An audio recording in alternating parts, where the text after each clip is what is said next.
11નો ચૂંટણી અધિકારી દ્વારા 11:30નો ટાઈમ આપવામાં આવ્યો હતો। કોંગ્રેસના સભ્યો 11 વાગે સભાખંડમાં આજે પણ આવી ગયા હતા, પણ ગઈકાલે જેમ અમને એક શંકા હતી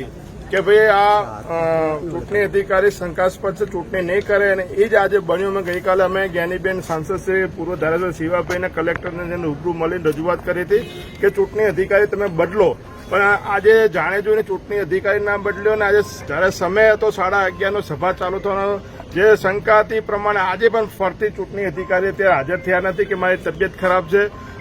અને 3 વાગ્યા સુધીનો સમય આપ્યો છે, 3 વાગ્યા સુધી તબિયત સારી થાય તો ચૂંટણી કરાવશું। એટલે ક્યાંક ને ક્યાંક આખી કાર્યવાહી શંકાસ્પદ છે, જાણે જોઈને ચૂંટણી ટાળે છે, સભ્યો તોડવા માટે કરીને, હોર્સ ટ્રેડિંગ કરવા માટે કરીને, જે રીતે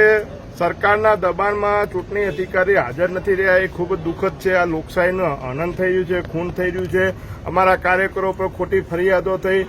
જેટલા પણ અત્યાચાર કરવા હોય એટલા કરે, પણ અમે 3 વાગ્યા સુધી સભા ખંડમાં અમારા સભ્યો બેઠા છે। એક બેનને ડિલિવરી છે, આજે 27 તારીખ આપેલી છે, તબિયત સારી નથી, ત્યારે આજે નીચે પથારી રાખીને અત્યારે અહીંયા સભાખંડમાં જ્યારે ડોક્ટરોને નિગરાનીમાં રહેવું પડે, આથી મોટું કયું દુઃખ હોય। સરકારને, ભાજપને શરમ આવી જોઈએ કે એક મહિલાને આજે ડિલિવરીનો દિવસ છે,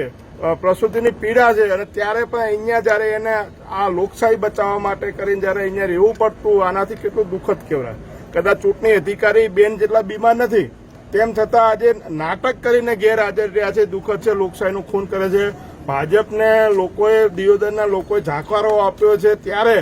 હજી પણ કેટલા જાકારા હજી સહન કરશે એ લોકો, અને આજનું જે આ જે ઘટના મૃત્યુગંઠ વાઘ છે એની આજના દિવસ કાળો દિવસ રહેશે લોકશાહીમાં।